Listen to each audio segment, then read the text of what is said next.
Amis de la masse, bonjour. Aujourd'hui, nous allons parler des salles de sport et de l'obligation de porter des masques dans les lieux publics. Là, les bodybuilders sont en sueur. Vont-ils pouvoir continuer à s'entraîner en portant un masque et tout en poussant lourd, en gagnant de la masse, en devenant encore plus sec et en faisant des séances toujours de plus haute intensité? Porter un masque comporte-t-il un risque pour la santé, mais surtout un risque sur les performances et donc le fait de ne pas pouvoir gagner de la masse?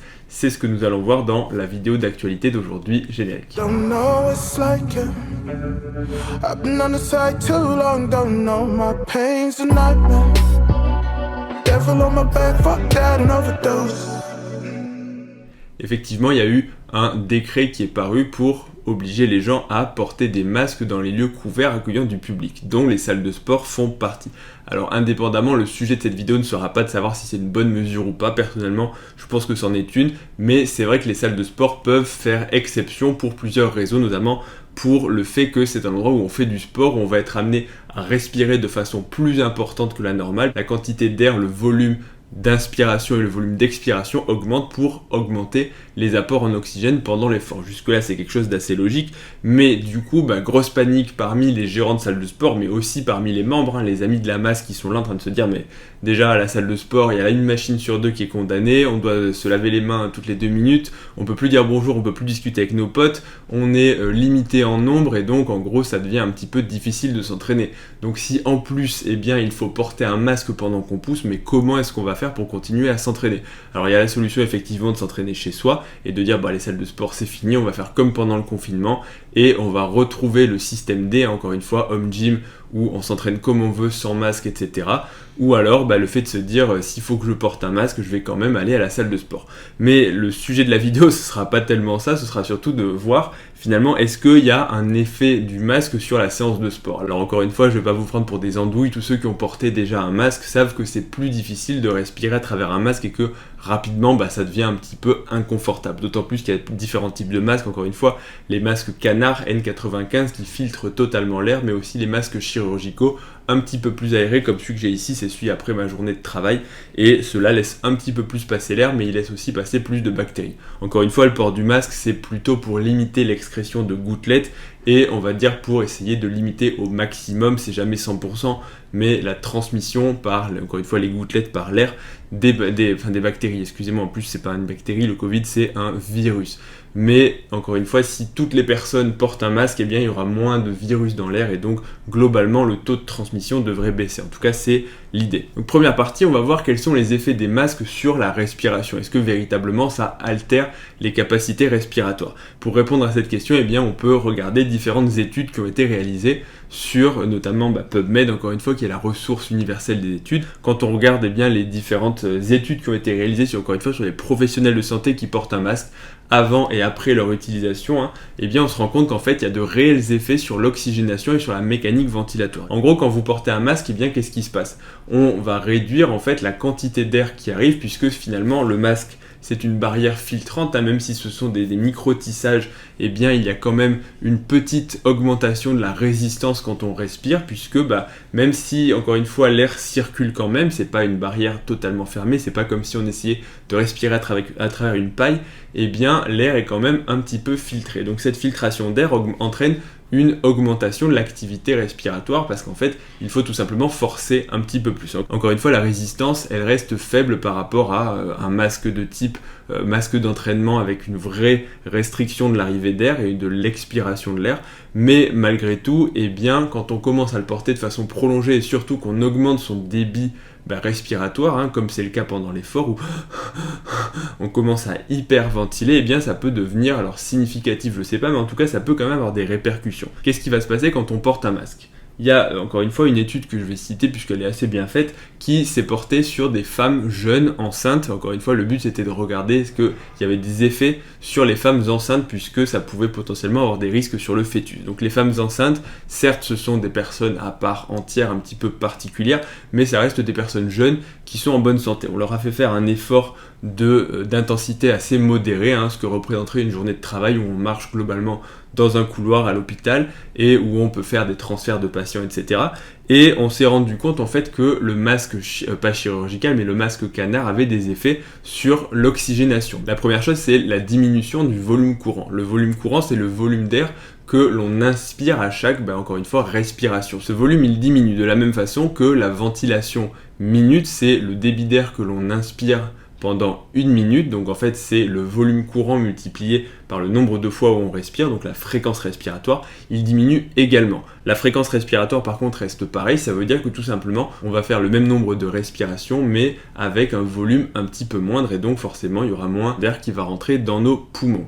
La conséquence de tout ça, c'est que l'arrivée d'air est diminuée, donc en fait il y aura moins d'air, moins d'oxygène qui va être inspiré et proportionnellement plus de dioxyde de carbone, le CO2, qui va être expiré. Tout ça, c'est encore une fois par un effet de filtration. Je pense que tout simplement ce qui se passe, c'est que comme c'est un petit peu plus difficile de respirer, à la fois par l'augmentation de la résistance, mais aussi pour ceux qui ont déjà respiré à travers un masque, on se rend vite compte que quand on prend une grande inspiration, le masque vient se coller contre, encore une fois, pas une respiration normale, mais une respiration forcée ou importante. Le masque vient se coller au niveau de la bouche.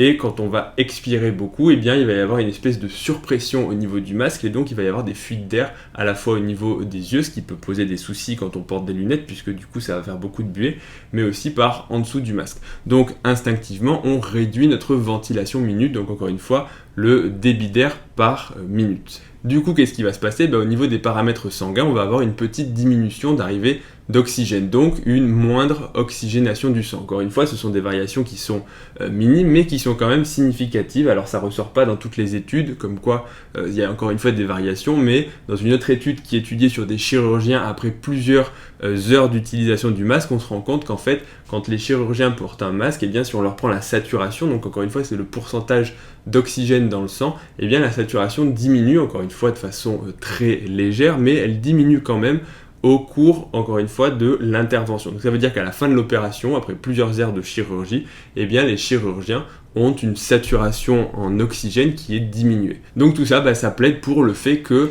les masques vont entraver votre mécanique respiratoire. Et encore une fois, pour des efforts très modérés. Deuxième partie maintenant, qu'est-ce qui se passe véritablement pendant le sport et quels sont les risques ? Pendant l'effort, je ne vais pas vous faire un dessin, vous le savez, on a besoin de plus d'oxygène et en même temps, on expire plus de gaz carbonique. Donc la conséquence, ça va être tout simplement que, alors que les besoins en oxygène sont augmentés, les apports ne peuvent pas forcément s'élever parce que on va essayer d'hyperventiler pour faire arriver plus d'air, mais encore une fois, les apports, les arrivées en air sont diminuer. Donc même si on essaie d'hyperventiler pour augmenter, l'arrivée d'air va être diminuée et donc au final on va avoir un manque d'oxygène. A l'inverse, on va expirer plus de gaz carbonique parce que qu'est-ce qui se passe ? On produit du gaz carbonique par encore une fois le métabolisme et l'utilisation, la création d'énergie. Encore une fois, là, on brûle de l'énergie, on crée de l'énergie et donc le CO2 doit être expiré en plus grande quantité. Mais le souci, c'est que l'expiration du CO2 va être diminuée par le masque. Donc, alors je sais pas, encore une fois, c'est pas très clair s'il s'accumule ou pas dans le masque, je pense que non, parce que, encore une fois, au bout d'un moment, le masque s'enlève quand même, mais le souci, vous l'avez compris, c'est que du coup, les performances ventilatoires sont diminuées. Maintenant, une fois qu'on sait tout ça, est-ce que ça comporte des conséquences sur l'entraînement ? Très clairement, oui. Premièrement, ça va diminuer votre capacité aérobie, ça veut dire que vous allez être essoufflé beaucoup plus vite, et votre effort va être ressenti comme étant très important. C'est-à-dire que si les muscles sont moins bien oxygénés, mais le cerveau aussi, vous allez vous sentir rapidement plus fatigué, plus essoufflé, et tout simplement vous allez arrêter votre effort plus vite. Donc votre degré de performance va être moindre, et vos performances vont chuter. Encore une fois, quand l'effort est paru plus important, on a plus tendance à s'arrêter rapidement, même si on pourrait continuer encore un petit peu. La deuxième chose, c'est que l'augmentation des résistances, même si elle est minime, mais encore une fois, cette augmentation des résistances, elle augmente proportionnellement au débit ventilatoire, c'est-à-dire que si on respire normalement, avec une respiration normale, au repos, le masque on le sent assez peu. Mais plus on va commencer à avoir besoin de respirer rapidement et beaucoup, et plus là les résistances vont augmenter et on va sentir qu'on a quelque chose qui nous empêche de respirer comme on le voudrait. Donc très rapidement en fait on va s'épuiser et encore une fois on va avoir une sensation d'oppression. Donc on va avoir un inconfort qui va être très important et donc encore une fois qui va rendre la séance très pénible, même pour les plus courageux qui se forceraient. Et c'est un petit peu le même principe finalement que les masques respirateurs, les masques d'entraînement. Sauf que là, eh bien, c'est quelque chose de volontaire, qu'on s'entraîne volontairement, on s'inflige entre guillemets volontairement ce genre de contraintes pour essayer de progresser. Donc le masque, c'est pareil, sauf que c'est une contrainte qu'on n'a pas voulu et qui va entraver notre entraînement parce que notre entraînement ne va pas être designé, ne va pas être créé spécifiquement pour entraîner la mécanique ventilatoire. Et la dernière chose, c'est aussi l'humidité, c'est qu'en termes de confort, quand on commence à transpirer, déjà le masque a tendance à retenir l'humidité, c'est pour ça qu'il y a rapidement de la buée qui se forme, hein. Pour tous ceux qui ont des lunettes, vous le savez, et bien tout de suite, les lunettes sont remplies de buée parce que c'est très compliqué, donc c'est assez compliqué, il faut bien faire des plis, il faut bien rendre ça hermétique, etc.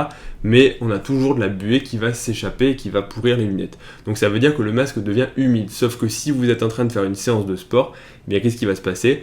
Eh bien l'humidité et la sueur vont commencer à imbiber le masque et donc ça va être tout de suite plus humide, et donc ça va rendre les choses encore plus inconfortables. Donc je vais pas m'étaler 150 ans, je pense que vous l'aurez compris. Porter un masque pendant la séance de sport, dangereux? Non, c'est pas dangereux, parce que qu'est-ce que vous allez faire? Vous n'allez pas vous laisser étouffer. Encore une fois, la diminution d'oxygène, elle est faible, et c'est principalement quand on va faire un effort qu'elle va se faire ressentir. Mais vous n'êtes pas débile, encore une fois, hein, on vous a pas mis un sac plastique sur la tête quand vous allez commencer à étouffer entre guillemets, à ressentir que vous êtes essoufflé, vous allez naturellement arrêter votre effort. Donc normalement, sauf si vous êtes vraiment un acharné et que vous allez pousser jusqu'à tomber dans le coma parce que vous ne respirez plus, ce qui normalement ne doit pas arriver, eh bien tout simplement vous allez juste arrêter votre effort plus vite et vous allez avoir plus de mal à récupérer entre les séries. Donc risque pour la santé, non, sauf si vous avez des maladies particulières, mais encore une fois, on va parler pour la plupart des gens, on va dire le commun des mortels, le commun des amis de la masse, donc pas de panique, ne vous inquiétez pas, tout au plus vous ferez des séances qui sont de mauvaise qualité. On va conclure la vidéo quand même sur une note assez positive, c'est que juste avant de rentrer chez moi, j'ai quand même regardé un petit peu, et a priori les masques ne vont pas être obligatoires dans les salles de sport, en tout cas pas pendant l'effort. En gros, ce qu'ils peuvent vous obliger, c'est à le porter sur vous, comme je fais ici, et à l'enlever pendant que vous faites votre série, pendant que vous récupérez, mais à le remettre sur vous dès que vous commencez à vous balader dans les couloirs ou à parler à vos amis. Donc a priori on va être épargné, on va pouvoir quand même s'entraîner correctement sans avoir forcément un masque, et donc ça c'est quand même, comme on dit, une très bonne nouvelle, donc plutôt une bonne décision je pense du ministre des Sports, hein, je crois que c'est ça. Bref, donc pas de panique, mais c'était un petit exposé pour vous expliquer ce que tout simplement vous risquez si vous portez un masque à la salle de sport. Donc encore une fois, pas grand chose, donc n'hésitez pas à respecter les gestes barrières, encore une fois, à vous laver les mains et à porter un masque quand vous parlez à d'autres personnes. Parce que juste une petite parenthèse sur le coronavirus, c'est qu'on voit quand même que ce qu'on appelle le R0 est en train d'augmenter. Le R0, c'est en gros le taux de contagion d'autres personnes. Et là, il a dépassé 1, ça veut dire qu'en Ile-de-France, et même je crois en France, on est progressivement en train de s'infecter de plus en plus. Donc est-ce qu'il va y avoir une deuxième vague? Je ne sais pas, je pense que personne n'est vraiment capable de le dire, mais quand on voit d'autres pays où il y a des foyers infectieux et où certaines villes sont en train d'être reconfinées, je ne peux que vous recommander à la prudence et attention, encore une fois, l'épidémie n'est pas du tout derrière nous. Là on a eu une petite accalmie, mais si on ne fait plus attention, eh bien le risque c'est que ça reparte, et encore une fois on peut souhaiter que ça ne reparte pas, parce que ça a quand même été une période assez difficile, à la fois en termes de bilan humain, mais aussi en termes de bilan économique et de bilan, on va dire, psychologique, parce que a priori ils vont pas nous reconfiner, mais plus on essaie de prévenir l'infection et la transmission en amont par des gestes simples, et plus on va pouvoir préserver nos libertés, parce que finalement mettre un masque c'est un petit peu contraignant, mais c'est un moindre mal par rapport à d'autres choses, notamment rester chez soi, ou encore une fois avoir des proches hospitalisés ou même pire que ça, décédés. J'espère que cette petite vidéo rapide vous aura plu. Et je vous dis, retrouvez-moi sur Instagram. Alors petite parenthèse, j'ai changé d'Instagram, c'est plus Dr Miaous, c'est ledoc.pm. J'ai essayé d'harmoniser un petit peu avec la chaîne du doc. Et n'hésitez pas à me rejoindre là-dessus, à poser des questions pour les prochaines chroniques et à partager des actualités, c'est toujours sympa. Abonnez-vous à la chaîne si c'est pas déjà fait, vous pouvez mettre un pouce bleu si la vidéo vous a plu, et puis je vous dis à bientôt. Salut à tous.